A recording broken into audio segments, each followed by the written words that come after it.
Boa tarde. Boa tarde. Bom, eu sou a Ana Gouveia. Eu sou a Priscila Farias. A gente não combinou esse jogral, a gente vai tentar... Vamos improvisar. Improvisar. Eu sou professora da Unicamp, do Instituto de Artes, e sou arquiteta formada pela FAU-USP. E dou aula lá tanto nas artes como na arquitetura, na graduação em arquitetura. E a Priscila é designer. Fala de você. Eu sou designer, e professora da Universidade de São Paulo, da Faculdade de Arquitetura e Urbanismo, dou aula no curso de design.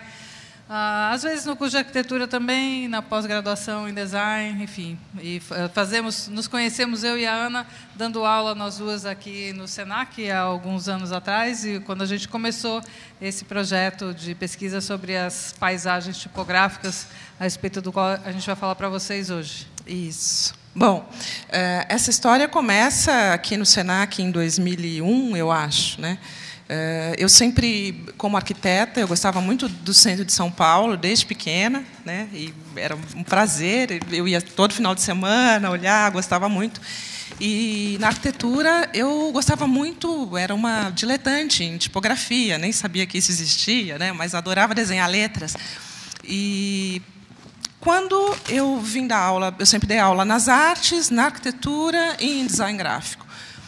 Quando eu entrei aqui no Senac, conheci a Priscila. A Priscila tinha um grupo de estudos em tipografia, não era nem um grupo de pesquisa, era um grupo de estudos.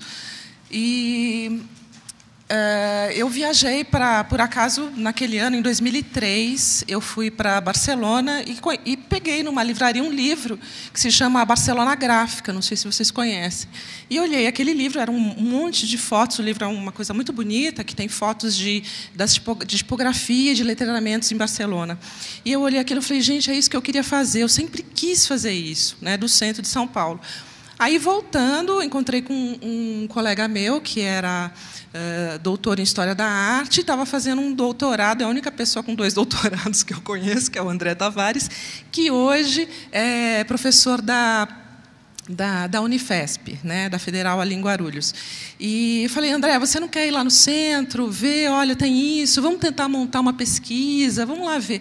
E a gente saiu num sábado, o André topou, e a gente andou durante 9 horas e começamos a fotografar o centro. Falou, olha, tem isso, tem aquilo, tem essa letra assim, tem essa letra assada. E aí foi o André que, olhando uma parede, ele falou, mas, Ana, vem aqui, venha ver isso. Você já viu isso? Tinha uma inscrição gravada na pedra. Eu falei, não, nunca tinha reparado. E a gente começou a achar um monte delas no centro, a gente nunca tinha visto. Bom, depois de 9 horas fotografando tudo, no domingo a gente sentou, a gente organizou lá e fomos no grupo de estudos que a Priscila coordenava e falou, Priscila, a gente tem esse trabalho, você não quer participar? Olha que legal. Aí a Priscila, eu quero. Tal. E começamos aí um grupo que entrou mais o Haroldo Galo, que é um arquiteto que trabalha com patrimônio histórico, é meu colega atualmente na Unicamp, e foi presidente do IFAM, na época, em 2 gestões. E tinha um geólogo também no começo desse grupo, que é um professor do FPR, que ajudou muita gente na classificação dessa... entender o que era essas... Não chamar as rochas de pedras, né? Porque ele diz que pedra é aquilo que a gente joga na cabeça dos outros, que para um geólogo é a rocha. E ajudou muita gente no começo do trabalho. Bom, passaram-se 15 anos, então a história que a gente vai contar para vocês tem 15 anos, a gente continua, né? Depois a Priscila vai falar um pouco do que a gente está fazendo hoje, do futuro, o que a gente pretende. Mas é uma história de 15 anos que a gente vai tentar contar para vocês. Não é fácil, a gente tem meia hora, não sei se, né, Fabrícia, meia hora? A gente tem meia hora, então a gente tem que correr. Então não vai dar para contar detalhes, depois, se tiver tempo para perguntas, aí a gente, né, ou conversa fora aqui da apresentação. Bom, tá. Vou começar com esse diagrama que mostra um pouco esse grupo, como esse grupo foi evoluindo.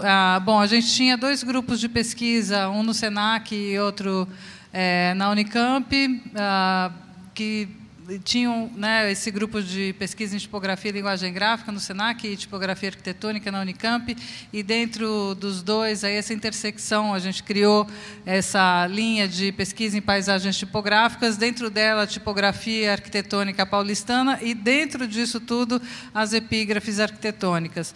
E, em seguida, eu, além de dar aula no Senac, eu comecei a dar aula na USP também, a gente começou a fazer projetos de pesquisa em parceria com professores da Federal de Pernambuco, enfim, da Federal do Espírito Santo, da Universidade de Buenos Aires também, enfim, que foram parceiros em diversos momentos, Central São Martins. São pessoas, então, a gente tem esse grupo, essa parte aqui mais no centro, esse core aqui desse grupo tem um grande interesse, então, por esse campo mais amplo que a gente chama de tipografia arquitetônica, ou paisagens tipográficas, que é o maior campo, e dentro dele as epígrafes arquitetônicas. Essa história que a gente montou aqui, né, para vocês, não foi assim que isso aconteceu, mas a gente teve que montar assim para vocês entenderem esses 15 anos. Mas ela essa parte que vocês vão ver agora, ela acontece basicamente 2 anos depois que a gente começou a pesquisa no centro de São Paulo. Mas é importante mostrar isso antes, para vocês entenderem que universo é esse, porque a gente está falando de pesquisa acadêmica, né, que é uma coisa bem que a gente descobriu que era muito mais complicado do que a gente imaginava. Enfim, o interesse mais amplo desse grupo todo de pessoas é a tipografia na paisagem urbana. Então, a tipografia também é entendida nesse sentido bem amplo, como eu já tinha definido em alguns textos, né? Tanto então, com essa manifestação que inclui, né, tanto a utilização quanto a criação e a utilização desses caracteres ortográficos e para-ortográficos, independente do modo como foram obtidos, né? Então, algumas dessas manifestações, na verdade, se a gente for olhar elas com mais cuidado, elas seriam mais bem descritas como letreiramento, ou caligrafia, ou lettering, como alguns mais jovens preferem. E a gente está chamando, então, de paisagens tipográficas, que foi esse nome, né, que nos ocorreu alguns anos depois, então, como a Ana estava falando, né, quando a gente começou, né, toda semana ali se perguntar o que é isso. A gente está interessado no quê, né? Por que essas letras nas cidades fascinam a gente, né? Então, a gente chegou nessa descrição, enfim, e aí um artigo que a gente publicou, onde a gente define exatamente o que é a paisagem tipográfica, né, um conjunto de manifestações tipográficas ou de letreiramento encontradas numa determinada cidade, um determinado recorte temporal, né? E aí, dentro desse conjunto, a gente tem uma série de elementos, enfim, vários tipos de inscrições, e a gente começou a classificar, agrupar elas, e propusemos, então, uma categorização onde a gente vai das mais perenes, aquelas que duram mais no tempo, até as mais efêmeras, as que são substituídas ou se movem, né, com mais rapidez. Então, são 9 desses grupos. Dentro deles, né, o principal seria, ou que a gente se dedicou mais ao estudo, é a tipografia arquitetônica, que seriam, então, essas inscrições perenes, né, que, como o nome do edifício, o número do prédio, são coisas que permanecem. Algumas delas, né, não todas talvez, mas uma boa parte eventualmente concebida pelos próprios responsáveis pela linguagem arquitetônica do edifício também. E aí a gente subdividiu ainda a tipografia arquitetônica, essa primeira categoria, inscrições nominativas, o nome do edifício, inscrições, as epígrafes arquitetônicas, que são essas assinaturas dos arquitetos e construtores, e complementos. A gente chamou, enfim, de diferentes nomes, mas complementos como números, brasões, enfim, e outras coisas. Aqui a gente, depois a gente vai mostrar mais exemplos da tipografia arquitetônica, que é o foco aqui, mas aqui a gente tem, então, a próxima categoria, que seria a tipografia honorífica. Então, são inscrições projetadas para homenagear fatos históricos ou personagens relevantes. Não são aquelas inscrições que estão geralmente em monumentos. Às vezes elas não estão exatamente num prédio, num edifício, mas num monumento. A tipografia memorial, que são as inscrições fúnebres, encontradas em espaços urbanos circunscritos, eventualmente, como lápides em igrejas ou cemitérios. Quer dizer, algumas dessas inscrições elas estão no espaço público, de fato, né, aberto, e outras são espaços públicos mais controlados, como os cemitérios ou as igrejas. A tipografia de registro, que são inscrições oficiais de empresas públicas ou privadas que prestam serviço na cidade, então, serviços de telefonia, saneamento, né, e aí geralmente você tem essas grades e tampas onde aparecem esses nomes dessas empresas nessas inscrições.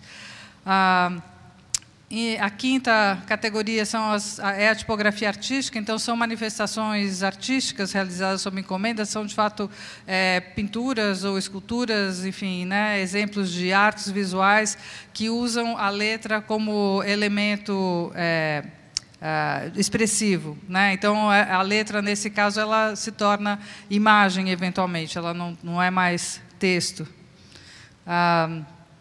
A tipografia normativa, onde a gente tem inscrições que regulam os sistemas de tráfego urbano, por exemplo, dizem para a gente o nome da rua, para que lado ir, para onde não virar, né? Então a gente tem placas de logradouros e sinais de trânsito em geral. Em sétimo, e aí, né, a gente já chega... Bom, a tipografia...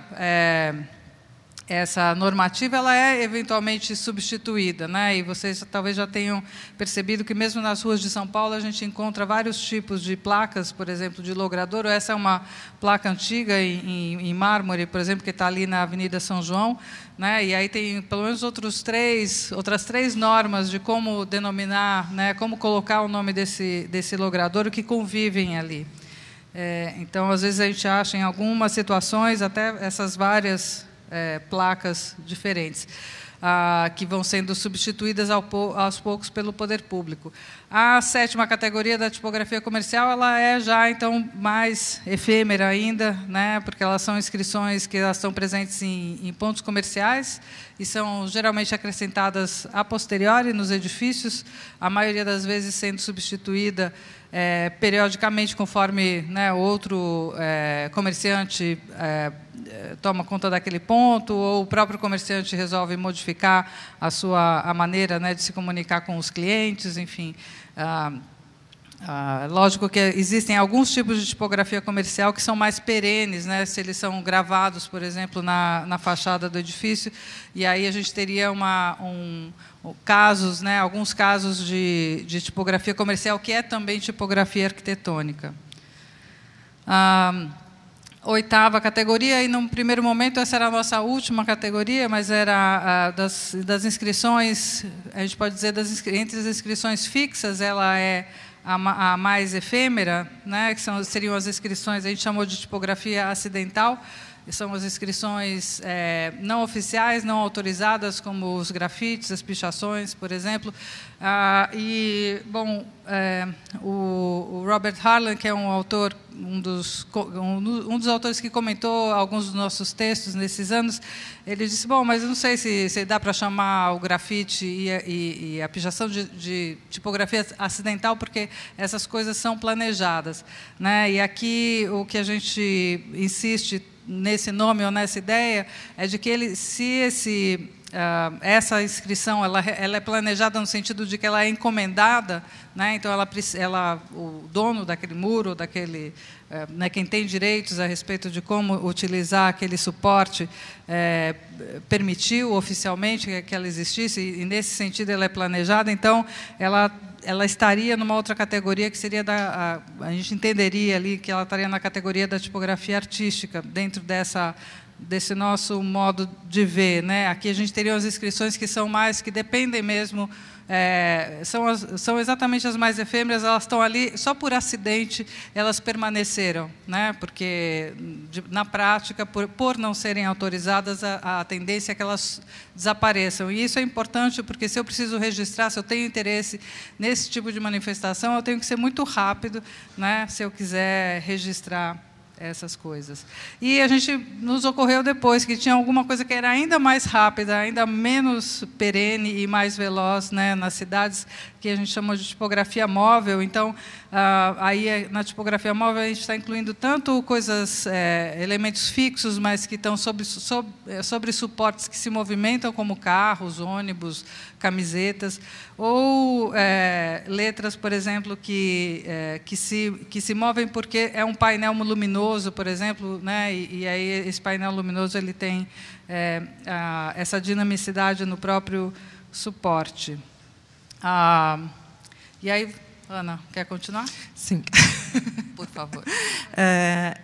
Bom, a gente, quando começou o trabalho, a gente começou com tipografia arquitetônica paulistana. 2 anos depois, perguntavam para a gente, quando a gente começou a escrever os artigos, mas isso está onde? A gente sentiu dificuldade e a gente teve que criar esse cenário que a Priscila montou para vocês.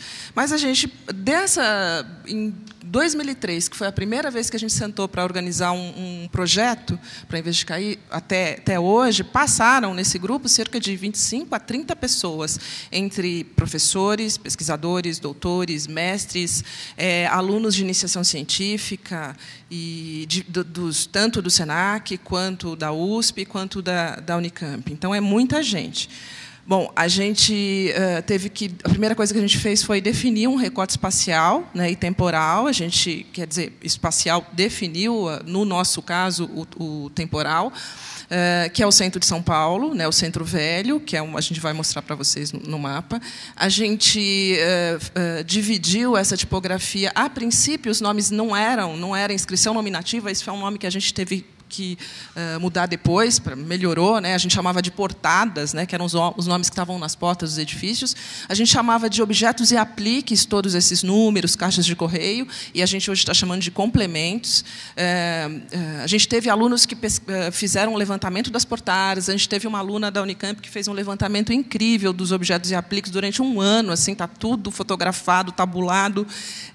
E depois de um tempo, que é onde a gente quer chegar para vocês, falar das epígrafes arquitetônicas. A gente escreveu um projeto em 2006 que não foi aprovado. Em 2007, a gente conseguiu o apoio do CNPq, e aí a gente conseguiu uma ênfase maior, que é onde a gente vai chegar no final dessa apresentação, nas epígrafes. A gente começou, então, nessa história aí, que foram uns 3, 4 anos antes das epígrafes, a gente fez um estudo piloto com 5 edifícios, para saber o que a gente ia fazer. A gente ampliou para 20 edifícios. A gente fez uma catalogação total de 314 edifícios. O total de edifícios estimados no centro, nesse recorte, é de 670, mas a gente catalogou 340 que tinham inscrições importantes dentro dessas categorias. Você quer passar para mim? Então, esse é o mapa que a gente começou, a gente ampliou ele um pouquinho, mas vocês estão vendo o Vale do Anhangabaú aí no meio, né? São João, Lago São Bento, Pátio do Colégio, Praça da Sé aqui à direita embaixo, né? Consolação para lá, São Luís e Ipiranga. Então, esse foi a nossa casa aos domingos durante vários anos, né? E, enfim, então aí é um exemplo de inscrições nominativas ou das portadas, né? Que tem de todos os tipos, são maravilhosas, incríveis, né? Enfim, uma é de mosaico, a Casa das Arcadas, o Edifício Glória está na própria ferragem da porta, enfim, letras aplicadas, letras em pedras, mas... Bom, aí até chegarmos a edifícios mais modernistas, edifícios mais modernos, onde a tipografia já é comprada e aplicada no edifício. Números, né, de todos os tipos, que a gente está chamando os vários tipos de complementos, né? Caixas de correio. No centro tem muito isso, que eram as caixas de depósito noturno, né, que são os antigos caixas eletrônicos, eram isso. Né? Mas só podia depositar, não podia tirar dinheiro.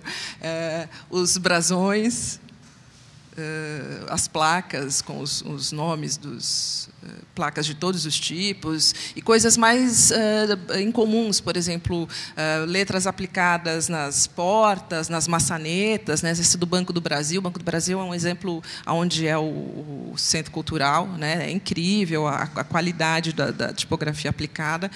E, enfim, elevador, tem de tudo, né? A gente só catalogou aquilo que você podia ver da rua, né? Então, às vezes, está na entrada do prédio, está lá a placa do elevador, mas era possível ver da rua.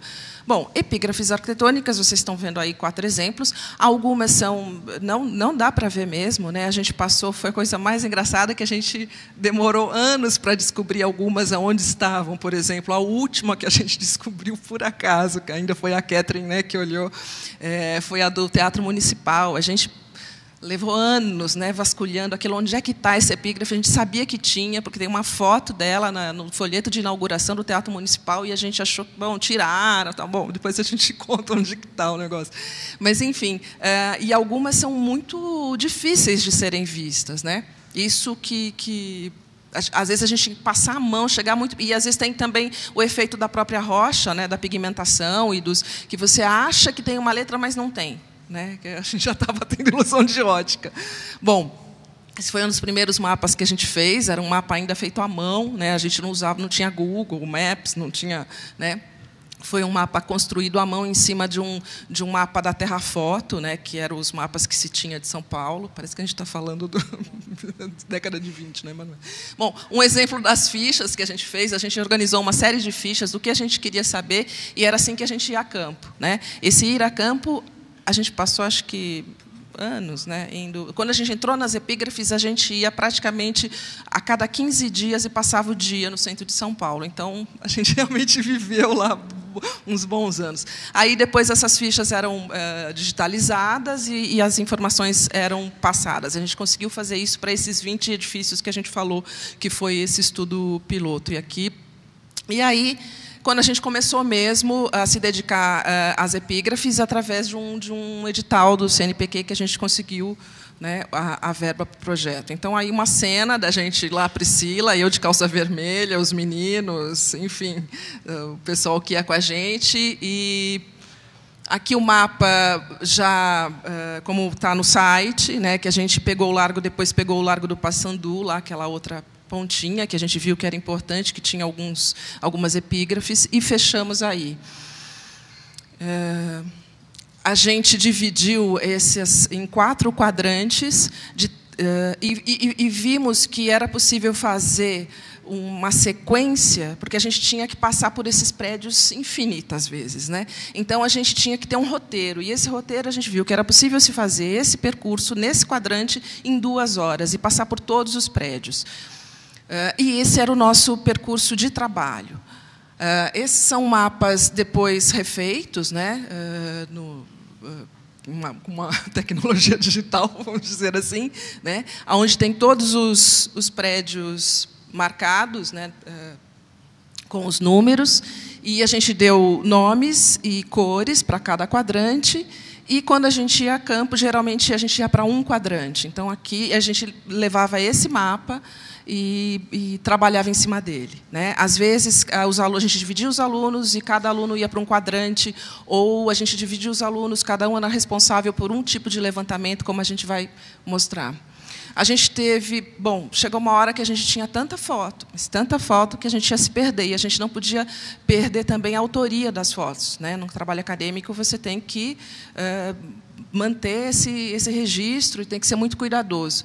Então, a gente criou esse sistema de nomeação das fotos e de todo o material digital que a gente tinha, porque também tinham os vetores, que vocês vão ver, os decalques, e a gente criou esse material, esse código, que até é uma coisa que a gente usa até hoje.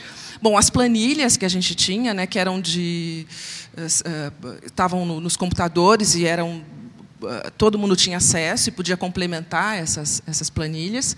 Os levantamentos eram, no começo, muito difíceis. A gente teve que inventar maneiras de levantar isso, registrar e guardar. Então, algumas epígrafes eram muito altas, algumas estavam escondidas, algo por canos, enfim. Mas nesses 7 anos que se seguiram, isso foi mudando, né? Porque também teve a Cidade Limpa. Com a Lei Cidade Limpa, as pessoas tiveram que tirar muito das coisas que estavam escondendo. A gente foi achando material que estava perdido, material que tinha a data do edifício, que em livros de história estavam com a data errada. Então, a gente foi descobrindo um material valiosíssimo, assim. Bom, além do que as epígrafes que foram, né, ou as rochas que foram danificadas, que estavam em um estado lamentável, quebradas, vocês estão vendo as 2 primeiras lá, né, que às vezes as pessoas quebram na hora de juntar, botam uma parte no lugar errado, enfim. A gente tentou também fazer um registro. Nós tivemos muitos alunos da fotografia do Senac nos ajudando. E depois a Patrícia Gatto, que era também professora de fotografia do Senac, e a gente tinha um registro muito bom, né, com material de alta qualidade. Aí é uma das primeiras tentativas de se fazer um decalque, a gente não sabia os papéis, nem que material usar, a gente foi testando, e a gente viu, aí embaixo é um vetor construído, que depois a Priscila vai explicar para vocês direitinho como é que faz isso. Mas a gente teve que testar vários papéis e vários materiais. E a gente descobriu que, de acordo com a rocha, se era ela lisa, se era toda rugosa, tinha que ser um tipo de material diferente. O papel, a gente convencionou que o papel jornal era que o melhor, né, dava esse bloco de desenho. A gente acabou comprando folhas A2 enormes para fazer esse levantamento. Em alguns lugares a gente fazia com grafite, outros lugares tinha o crayon, outros lugares tinha o lápis litográfico. Para cada rocha, você tinha um tipo de material para fazer esse decalque. Do decalque, a gente partiu para a confecção, para a elaboração dos vetores, que aí você quer explicar? E aí, bom, uma série de alunos de iniciação científica trabalharam nessa vetorização das epígrafes arquitetônicas paulistanas, então, trabalhando, bom, principalmente a partir dos decalques ou das frotagens, porque essa é a maneira como a gente tem uma visão livre dessa interferência da luz, por exemplo, né? Se eu tenho uma fotografia da mesma epígrafe, às vezes eu não consigo ver porque as sombras e as luzes, né, e as diferenças de ângulos do corte da letra interferem na visualização dessas letras, e aqui na vetorização, no decalque, eu consigo, né, ter uma visão mais adequada, e aí a gente está vendo então algumas linhas, né, que foram sendo puxadas até chegar, enfim, nos vetores. E a ideia aí, lógico, vetorizar uma letra qualquer, né, tanto uma letra, bom, principalmente uma letra feita na rocha, que não é uma tipografia exatamente, né, ele envolve uma interpretação dessa forma.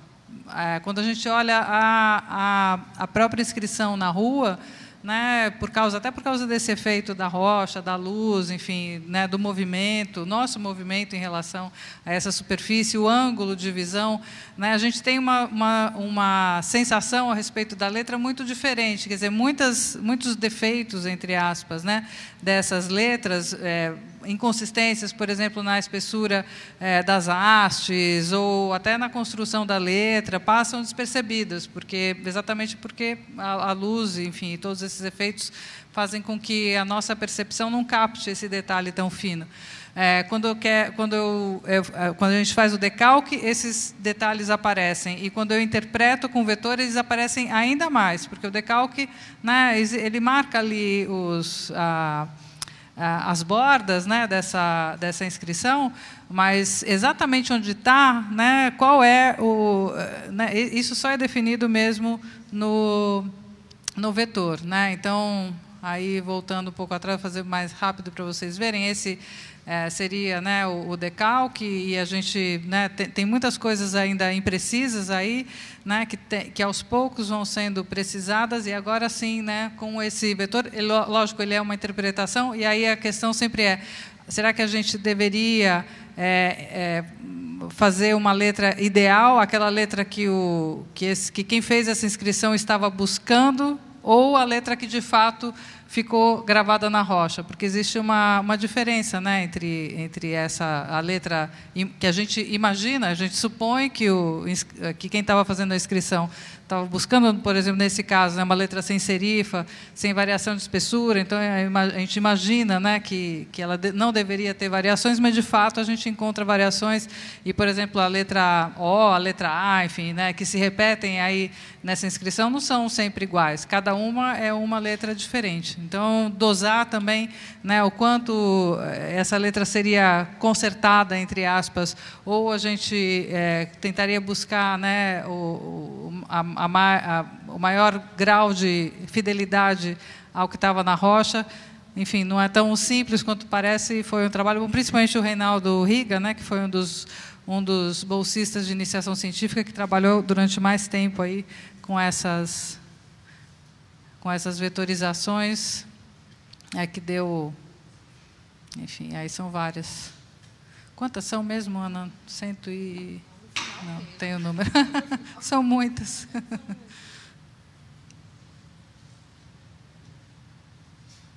Bom, aqui acho que dá para ver um pouco melhor, né? Isso a gente vê aqui em cima, por exemplo, né, a inscrição na rua, enfim, ela mal se vê por causa desse baixo contraste, né, entre o tom, né, da letra gravada, que está em baixo relevo, e o tom e também o fundo, né, mais fosco, e a frente da rocha polida, né? O fato dela ser polida gera um bom decalque, na verdade, um decalque desses que tem mais fidelidade. Quando a rocha ela é muito acidentada, essa parte aqui que está quase, né, num cinza quase uniforme, eventualmente pode virar um ruído tão grande que a gente não consegue diferenciar o fundo da forma. Mas aqui a gente tem uma boa visão, né, de fundo e forma, né, o grau de contraste, de visualização já melhora, e aqui, sim, aqui a gente vê com muita precisão, né, e aí, eventualmente, lógico, o Reinaldo e outros bolsistas, eventualmente voltaram aqui para essas imagens fotográficas ou para a própria epígrafe, para verificar qual era a melhor interpretação para cada uma dessas letras.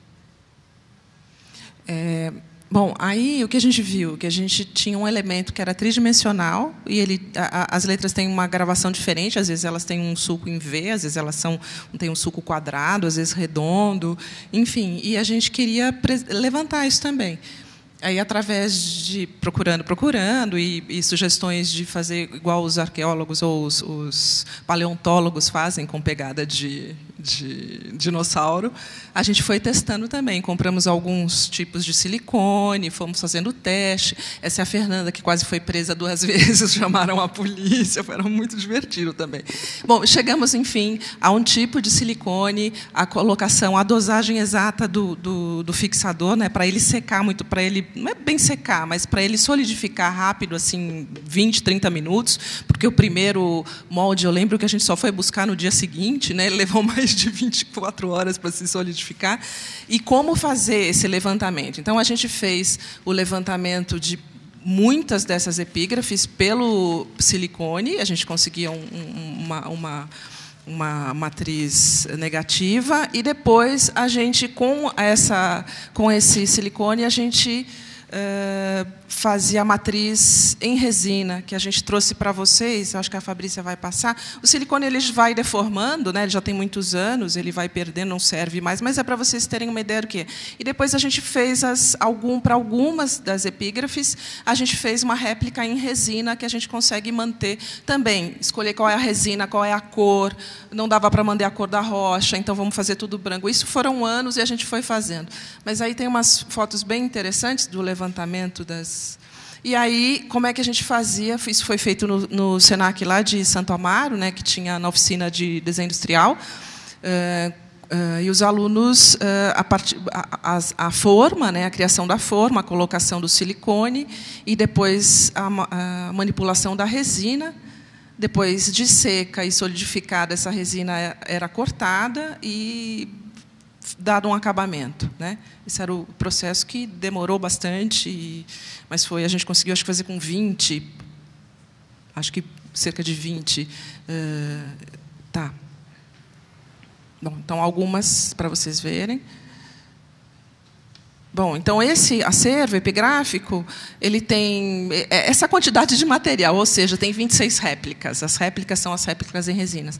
Bom, o próximo passo, a gente queria divulgar esse material, né? A gente escreveu, a gente participou de muitos eventos, mas a gente criou um site que vocês podem, não sei se a gente consegue acessar agora, mas eu pus umas imagens, depois vocês podem acessar em casa e se divertir, que a gente chamou de Acervo Epigráfico Paulistano, em que a gente conta o que é o projeto numa página. A gente tem o apoio de todas as instituições, a gente colocou a área de pesquisa, isso já participaram outros 2 alunos da Unicamp, que colocaram os mapas todos no Google, né? E também tem os mapas que a gente mostrou para vocês antes. Vocês podem fazer uma busca por ordem, por quadrante, por nome de edifício, ou por nome de arquiteto, pelo que você quiser, você acha o edifício. Então, são algumas páginas. Quando você entra, por exemplo, nesse que é do Banco de São Paulo, então, a epígrafe, você tem acesso ao decalque, às fotografias, aos vetores, tudo com os nomes das pessoas. Foi um trabalho bem interessante. E, enfim, todas as informações que a gente tem sobre esse edifício. E aí a gente colocou um making-off que é interessante de ver, das réplicas e dos moldes, né, que você consegue ver quase como uma animação. E como é que a gente fazia isso. E aqui, para quem quiser fazer, você tem todas as especificações, qual a resina que foi usada, quanto tempo, né, que é uma coisa que a gente que a gente desenvolveu, mas quer que as pessoas também aproveitem isso como conhecimento. As publicações até 2009 que a gente fez, depois disso tem outras coisas que não estão aí. Os parceiros, os pesquisadores, até 2009, todo mundo que participou.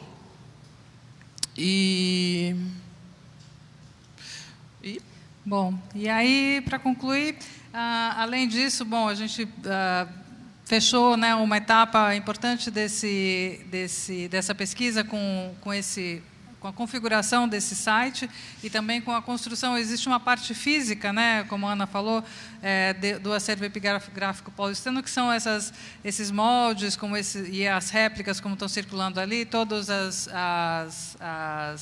os decalques, né, uma série de materiais que estão sob a custódia do Laboratório de Imagem e Som do Instituto de Artes da Unicamp. Então, é possível visitar, se alguém quiser, entrar em contato com a Ana e pode, enfim, ver mais desses materiais. E, além disso, continuamos, lógico, né, eu e a Ana, porque quando você começa numa pesquisa, talvez acho que aqueles de vocês que já fazem pesquisa sabem que é difícil parar de pesquisar. A gente está sempre achando, mas tem aquilo também, mas esse outro, e se eu comparar? Então, aqui a gente tem uma série de outros desdobramentos, né? Bom, durante mesmo a realização desse projeto, enfim, entre 2008 e 2012, mais precisamente, a gente tinha essa parceria com a Federal de Pernambuco e com a PUC do Rio de Janeiro, que permitia que a gente recebesse pessoas, alunos e professores de lá, e que fôssemos para Recife e para Rio de Janeiro também, em busca, por exemplo, né, de mais exemplos dessas paisagens tipográficas, no sentido mais geral, e também de epígrafes arquitetônicas, no sentido mais estrito. A gente não encontrou epígrafes arquitetônicas em Recife, mas no Rio de Janeiro, sim, né? Então, existe uma catalogação também dessas do Rio de Janeiro, e fomos fazendo, né, principalmente eu, a Ana, mas alguns outros alunos e parceiros de pesquisa também, para onde quer que a gente vá, né, a gente começa a olhar a cidade, vamos no centro da cidade para ver se tem epígrafe aqui. E aí a gente começa a fotografar, enfim, e isso vira quase um vício, vou dizer para vocês. Outras teses e dissertações, né, de vários alunos, então, da USP, da Unicamp, principalmente, e a pesquisa também que eu realizei em 2014, começando uma comparação das epígrafes arquitetônicas de Londres e São Paulo, mas que poderia, né, e a gente gostaria, a gente tem, enfim, sempre busca parceiros e apoios, e a gente espera ainda conseguir mais apoios para levar adiante essa investigação, enfim, para entender melhor esse fenômeno, não só em relação ao que acontece no Brasil e na Europa, mas também ao que acontece na América Latina, né? Aqui a gente está vendo alguns exemplos de epígrafes arquitetônicos. Bom, esse aqui em Londres, esse aqui no Chile e esse daqui em Buenos Aires, né? Então, bom, essa epígrafe londrina, ela é muito mais parecida com as epígrafes paulistanas, foi por isso que eu comecei por aí esse aprofundamento, né, nesse estudo, e as de outras localidades da América Latina, inclusive México, elas são muito mais próximas das francesas, por exemplo, que não estão aqui. Mas, enfim, esse é um dos trabalhos que está em andamento e que a gente ainda pretende entender melhor. Mas, como vocês podem ver, é uma grande coisa, a gente quer olhar o mundo inteiro e olhar todas as letras que tem. Vamos chegar no mundo epigráfico. E a gente precisa de muita gente para trabalhar com a gente, então é isso, basicamente. Obrigada. Obrigada.